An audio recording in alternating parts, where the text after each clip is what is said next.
महाराष्ट्रातील सर्व माझ्या मित्रांचं, मैत्रिणींचं, भावांचं आणि बहिणींचं CST लॉन्चपॅडच्या यूट्यूब चॅनलमध्ये पुन्हा एकदा तुमचं मनापासून स्वागत करतो. तर आजचा व्हिडिओ त्या विद्यार्थ्यांना एकदम महत्त्वाचा आहे, ज्या विद्यार्थ्यांचा ITI झालेला आहे किंवा डिप्लोमा झालेला आहे किंवा डिग्री झाली आहे इंजिनिअरिंगमध्ये, त्यांच्यासाठी एकदम सुवर्ण संधी आहे रेल्वेमध्ये जॉब करण्याची. कारण रेल्वे आता एक जम्बो भरती घेऊन आलेले आहे त्या सर्व विद्यार्थ्यांकरता. तर त्याचाच अपडेट मी आजच्या सेशनमध्ये तुमच्याशी शेअर करतो. पण तुम्हाला काय करायचं आहे, जर तुम्ही चॅनलवरती नवीन असाल तर आठवणीने काय करा, चॅनलला सबस्क्राईब करा आणि बेल आयकॉन दाबून ऑल नोटिफिकेशन ऑन करा. त्याचं कारण असं की जेव्हा केव्हा या प्रकारचं अपडेट असणार तर तुम्हाला त्याचं नोटिफिकेशन यायला. ठीक आहे, आता नेमका अपडेट कशाचा आहे तर आता RRB मध्ये म्हणजेच रेल्वेमध्ये, रेल्वे रिक्रुटमेंट बोर्डमध्ये ALP म्हणजेच त्याला असिस्टंट लोको पायलट म्हणजे सरळ तुम्हाला एक ट्रेन चालवण्याची अपॉर्च्युनिटी तुम्हाला मिळू शकते. तर ती रिक्रुटमेंट आहे 2026ची. त्यामध्ये ITI, डिप्लोमा आणि इंजिनिअरिंग झालेले विद्यार्थी, आता काही सिलेक्टेड ट्रेड आहे त्याच्यामध्ये, ते तुम्हाला सामोरून मी डिटेलमध्ये सांगतो. तर विद्यार्थ्यांकरता एकदम जम्बो भरती आहे. आकडा जर बघितला तर बराचसा मोठा आहे. किती? 11,127 पदे आहे टोटल. किती? 11,127 पदे आहे. तर तुमच्यासाठी एकदम सुवर्ण संधी आहे. आता याची तुम्हाला डिटेल ॲडव्हर्टाईज जर डाउनलोड करायची असेल तर डिटेल ॲडव्हर्टाईज डाउनलोड करण्याकरता आपलं CST लॉन्चपॅडचा टेलिग्राम चॅनल आहे, त्यावरती आपण काय केलेलं आहे, डिटेल ॲडव्हर्टाईज अपलोड केलेली आहे. तिथनं काय करू शकता तुम्ही इतर, आता मी तर तुम्हाला एक्सप्लेन करून सांगतोच, पण इतरही पुन्हा डिटेल तुम्हाला माहिती आहे. कारण तुम्हाला बघावं लागेल तुमच्या कास्टच्या किती जागा आहे, कोणत्या रिजनमध्ये किती जागा पडत आहे, ते सर्व तुम्हाला बघण्याकरता फुल ॲडव्हर्टाईज बघावी लागेल. कारण मी प्रत्येक गोष्ट इथे सांगू शकत नाही, नाही तर आपलं सेशन काय होणार खूप मोठं. जेवढं गरजेचं आहे तेवढं मी तुमच्याशी शेअर करण्याचा प्रयत्न करतो. ठीक आहे, आता बघा ॲडव्हर्टाईजचे जे महत्त्वाचे पॉईंट आहे ते तुमच्यापर्यंत शेअर करतो. असिस्टंट लोको पायलट, त्याला ALP असं म्हटलं जातं. तर याची जे ओपनिंग डेट आहे म्हणजे फॉर्म सुरू होण्याची डेट आहे 15/5 म्हणजे 15 मेपासून फॉर्म सुरू झालेले आहे. मग सुरू झालेली गोष्ट संपत पण असते, तर त्यालाच आपण क्लोजिंग डेट म्हणतो. ठीक आहे, क्लोजिंग डेट आहे 14 जून 2026. आता रात्री बरोबर 11:59 पहिले निपटवून टाकायचं. पण माझं तरी म्हणणं आहे शेवटच्या तारखेची वाट बघू नका. तुम्ही फी वाटल्यास फी भरण्याकरता तुम्हाला 2 दिवस एक्स्ट्रा दिले जाते, पण फॉर्म रजिस्ट्रेशन करायची 14 जून शेवटची तारीख आहे. त्याच्यानंतर तुम्हाला रजिस्ट्रेशन करता येणार नाही. तर ताबडतोब सर्वांना या व्हिडिओला काय करा, शेअर करून द्या, म्हणजे ज्यांना अपॉर्च्युनिटीचा फायदा घ्यायचा आहे त्यांना याचा फायदा व्हायला हवा. तर बाकीच्या तारखा ज्या आहे त्या तारखा काही तुमच्या कामाच्या नाही किंवा तुम्ही लक्ष नका देऊ. ते ॲप्लिकेशन प्रिंट करणं, हे करणं, ते करणं महत्त्वाचं आहे. आपल्याला सुरू आणि संपवा, खतम करा फॉर्म भरून, मग बाकीचं बघता येतं. तर याच्यामध्ये जर बघाल तुम्ही तर तुमचं वयोमर्यादा दिलेली आहे 18 ते 30 वर्ष आणि एकूण जागा दिलेल्या आहे 11,127. आणि या ज्या टोटल वॅकन्सीज आहे ना, झोन वाईज दिल्या आहे. कशा दिल्या आहे? झोन वाईज दिलेल्या आहे. तर झोन वाईज प्रत्येक झोनच्या कॅटेगरी वाईज वेगळ्या वेगळ्या जागा आहे. तर Annex B मध्ये तुम्हाला लिहिलेलं आहे. तर तुम्ही जेव्हा ॲडव्हर्टाईज PDF डाउनलोड कराल ना, त्याच्यामध्ये तुम्हाला हे सर्व दिसणार. तर याच्यामध्ये बरोबर तुम्ही बघाल प्रत्येक RRBचे वेगळ्या वेगळ्या लिस्टिंग केलेली आहे आणि इकडे तुमच्या कॅटेगरी वाईज. ठीक आहे, इथं झोन पण दिलेलं आहे आणि इथं कॅटेगरी दिलेलं आहे, कोणत्या कॅटेगरीच्या किती जागा आहे. तर टोटल 11,127 इथे भरते. एक तर स्क्रीनशॉट घ्या किंवा तुम्हाला ॲडव्हर्टाईजमध्ये सर्व दिसूनच जाईल. ठीक आहे, आपल्या टेलिग्रामवरती वगैरे मिळतेच. त्याच्यानंतर आता बघा याच्यामध्ये काही अटी दिलेल्या आहे, ज्या महत्त्वाच्या अटी आहे आणि त्या तुम्ही पाळल्या पाहिजे किंवा तुमच्या लक्षात आलं पाहिजे. सर्वात महत्त्वाची अट, तर तुम्हाला काय आता बघा एवढ्या साऱ्या RRB आता जी लिस्ट दाखवली ना, वेगवेगळे झोन आहे. तर तुम्हाला चूज ओनली वन RRB म्हणजे तुम्हाला एकच RRB सिलेक्ट करावं लागेल. तुम्हाला एवढ्या साऱ्या जर RRB दिसत आहे, मी सर्व सिलेक्ट करतो नाही, एका RRBत एकच फॉर्म भरायचा आहे, नाही तर फॉर्म काय होणार, रिजेक्ट होणार. असं इथं सरळ लिहिलेलं आहे. एकच काय करायचं आहे, झोन सिलेक्ट करायचा आहे. झोन सिलेक्ट करायचा म्हणजे एका RRB मधून. पुन्हा इथं काय दिलेलं आहे महत्त्वाचं, की तुम्हाला अप्लिकेशन ऑनलाईन करायची आहे. तर वन अप्लिकेशन म्हणजे एकच अप्लिकेशन भरायचे आहे एका पोस्टसाठी. इथं स्पष्ट लिहिलेलं आहे, तुम्ही वाचाल तर, नाहीतर तुमचा फॉर्म रिजेक्ट होईल. आता तुम्हाला बघा फॉर्म भरण्यासाठी ऑनलाईन भरायचा आहे, तर तुम्हाला नवीन रजिस्ट्रेशन करायचं. त्याची लिंक आपल्या टेलिग्रामला टाकून ठेवलेली आहे. तर त्या लिंकवरनं तुम्ही डायरेक्ट रजिस्ट्रेशन करू शकता. पण इथं पुन्हा एक दिली आहे, जर तुम्ही ऑलरेडी जर तुमचं अकाउंट क्रिएट असेल, आता ऑलरेडी कधी राहू शकते, जर आपण एखादी गोष्ट याच्या अगोदर केली असेल. तर याचा अर्थ काय, की 24-25ला जी ॲडव्हर्टाईज होती त्याच्यामध्ये जर तुमचं रजिस्ट्रेशन झालं असेल तर पुन्हा तुम्हाला डबल रजिस्ट्रेशन करायची गरज नाही. तुम्ही तोच ID पासवर्ड घेऊन तुम्ही काय करू शकता, लॉग इन करून बाकीला कंटिन्यू करू शकता. पण जर तुम्ही नवीन असाल तर तुम्हाला काय करावं लागेल, क्रिएट अकाउंट, नवीन अकाउंट क्रिएट करावं लागेल.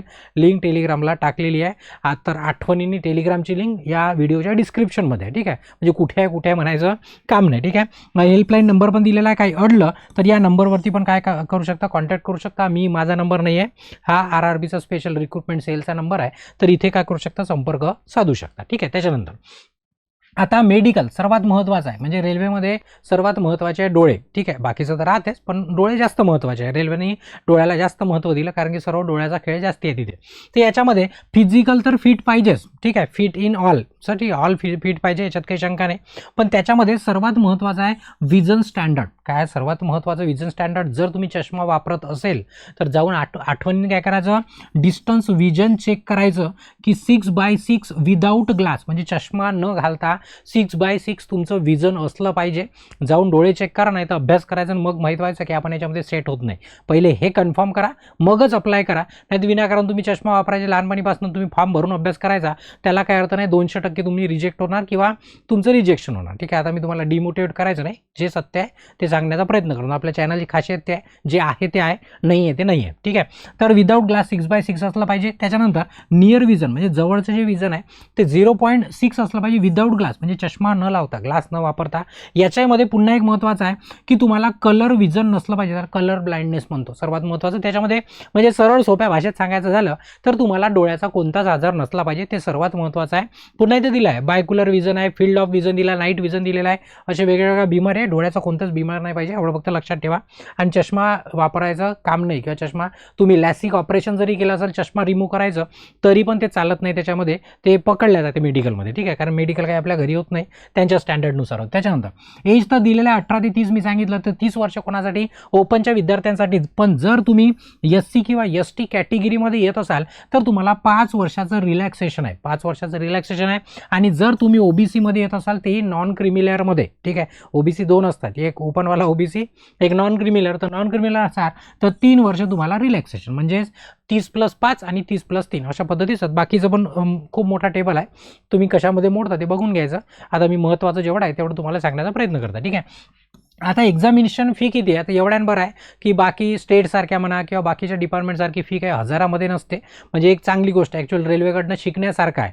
काय एकदम फी कमी, त्याच्यामध्ये रिफंड देत आहे, त्याच्यामध्ये पण काय देत आहे, रिफंड देत आहे. चांगली शिकण्यासारखी गोष्ट आहे. ॲक्च्युअली महाराष्ट्रातल्या सर्व कंपन्या म्हणा किंवा सर्व डिपार्टमेंटने याच्याकडनं शिकायला पाहिजे. हजार रुपये घेते, जसं काही नोकरीच देत आहे त्यासारखे. ठीक आहे, बरं चला, काय हरकत नाही. फॉर ऑल कॅन्डिडेट, पण कोणाला सोडून? SC ST, ex serviceman, female, transgender यांना वगैरे सोडून सर्व शिल्लक राहिलेल्या कॅन्डिडेटला फीज जी आहे ती फीज आहे 500 रुपीज, म्हणजे 500 रुपये. आणि तुमचे त्याच्यातले 100 रुपये कापणार आणि तुम्हाला 400 रुपये रिफंड देणार. बघा, याच्याजवळ काय झाड आहे का पैशाचं, पण हे रिफंड देत आहे ना. बाकीचे डिपार्टमेंट एकदम दलिंदर. ठीक आहे, तर 400 रुपये तुम्हाला रिफंड देतात. फक्त एक अट आहे याच्यामध्ये, पैसे तेव्हाच मिळणार जेव्हा तुम्ही CBT 1 करता जाल, परीक्षा द्याल तेव्हा. मग पास होईल नापास होईल नंतर, तरच तुमचे पैसे मिळणार, नाही तर पैसे मिळणार नाही, तर मग याल मागाल मला. ठीक आहे, for candidate whose SC ST, ex serviceman, female, transgender, त्याच्यानंतर EBC मध्ये असलेले विद्यार्थी, यांना काय 250 रुपीज फी आहे. आणि यांना 250 रुपये पण काय होणार, रिफंड होणार पूर्णच्या पूर्ण. यांचे काही डिडक्ट नाही केले जाणार. जसे यांचे 100 घेतात, यांचे 0 घेणार, यांना 400 मिळणार, परत यांना 250 मिळणार. पण कधी? जर तुम्ही CBT एक्झामिनेशन दिली तर, नाहीतर मंडळ जबाबदार नाही. ठीक आहे, त्याच्यानंतर प्रोसेस. आता हे महत्त्वाची का सर, सिलेक्शन होणार कसं? ठीक आहे, याच्यामध्ये 5 स्टेजेस दिलेले आहेत. ठीक आहे, 5 स्टेजेस बघा. सर्वात महत्त्वाचं पहिलं, आणि याच्या बऱ्याचशा टेस्ट वगैरे बराचसा कंटेंट आपण फ्रीमध्ये देण्याचा प्रयत्न करू, जेवढं पॉसिबल आहे आमच्यानी तेवढं. टेस्ट वगैरे सर्व आपल्या ॲपवरती मिळून जाईल ज्यांना अभ्यास करायचा त्यांच्यासाठी. आणि मेन आता महाराष्ट्रातल्या विद्यार्थ्यांसाठी एक सुवर्ण संधी आली आहे की आता सर्व पेपर मराठीमध्ये पण तुम्ही देऊ शकता. ठीक आहे, बघा, पहिली स्टेज आहे तुमची CBT 1 होणार. ठीक आहे, ती फक्त क्वालिफाईंग नेचर असणार. तुम्हाला म्हणजे असं टॉप करायची गरज नाही, पण तुम्हाला चांगले मार्क्स घ्यावे लागेल, म्हणजे तुम्ही मेरिटमध्ये आले पाहिजे. याच्यानी तुमचं सिलेक्शन होणार नाही, याच्यानी तुमचं स्क्रीनिंग होणार CBT 1 मध्ये. त्याच्यानंतर CBT 2 होणार, याच्यामध्ये पण 2 पार्ट असणार स्टेज. त्याच्यामध्ये पार्ट A आणि पार्ट B असे असणार. पार्ट B मध्ये पूर्णच्या पूर्ण टेक्निकल असणार, पूर्ण काय असणार, टेक्निकल. आणि पार्ट A मध्ये काय असणार, नॉन टेक असणार. काय असणार, नॉन टेक असणार. पण सिलेक्शनसाठी तुम्हाला या टेक्निकलची गरज नाही, तुम्हाला याला फक्त काय करायचं आहे, पास करायचं आहे. काय करायचं आहे, पास करायचं आहे. कित्येक विद्यार्थी दरवर्षी असे असतात की टेक्निकलचा अभ्यास करत नाही, पास होतात कशामध्ये, नॉन टेक्निकलमध्ये पास होतात, मेरिटमध्ये बसतात, पण त्यांचं टेक्निकलमध्ये फेल. कारण की याच्यामध्ये पास होणं कंपल्सरी आहे. कसं आहे? कंपल्सरी, तुम्ही ज्या ट्रेडचे असाल, ज्या ब्रँचचे असाल त्यांच्यासाठी. तर ए मध्ये म्हणजे सेक्शन ए मध्ये नॉन टेक असतं. जे काही मार्क्स मिळाले त्याचे तुमचे 50% कन्सिडर केले जाते. किती पर्सेंट? 50%. आणि जे तुमची तिसरी टेस्ट आहे त्याला सायको टेस्ट म्हटलं जाते. CBAT म्हणजेच काय? Computer based aptitude test. याच्यात त्याला सायको टेस्ट म्हणते, तुम्ही ऐकलं असणार सायको टेस्ट राहते. याचे तुमचे 50% ग्राह्य पकडले जाते. म्हणजे हे दोन्ही मिळून तुमची काय बनणार? मेरिट बनणार. काय बनणार? मेरिट बनणार. मग तुम्ही म्हणाल सर बाकीच्या कामाचे नाही का?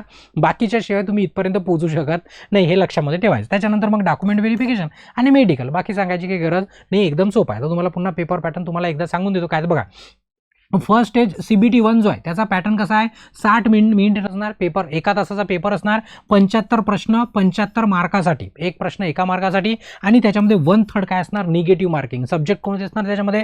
बघा, यावेळेसपासनं सर्व पॅटर्न बदललेला आहे. 2026 पासनं जे काही रिक्रुटमेंटची एक्झाम पॅटर्न होता तो पूर्ण बदलला आहे. सिलेक्शन पॅटर्न सुद्धा बदललेलं आहे. कारण की आता जे तुम्हाला 50-50 सांगितलं ते पहिले 70-30 होतं, पण आता ते 70-30 न राहता 50-50 करण्यात आलं. आता कोणाला सोपं झालं, कोणाला काय झालं? कठीण झालं. सर्वांना सारखं झालं, काही विषय नाही. ठीक आहे. CBT 1 मध्ये काय असणार? मॅथमॅटिक्स असणार, मेंटल ॲबिलिटी त्याला रिझनिंग म्हणतो, आणि जनरल सायन्स असणार. काय असणार? General science. इथे हे नाही दिलेलं आहे की कोणत्या याच्यातनं किती प्रश्न येईल. आता कन्सिडर करू आपण 25 असं आपण समजून चालू, तर किती प्रश्न येऊ शकते कोणाचे असं काय त्याने डिफाईन केलेलं नाही आहे. आपण पकडायचं 25 म्हणजे 75 प्रश्न असल्यामुळं.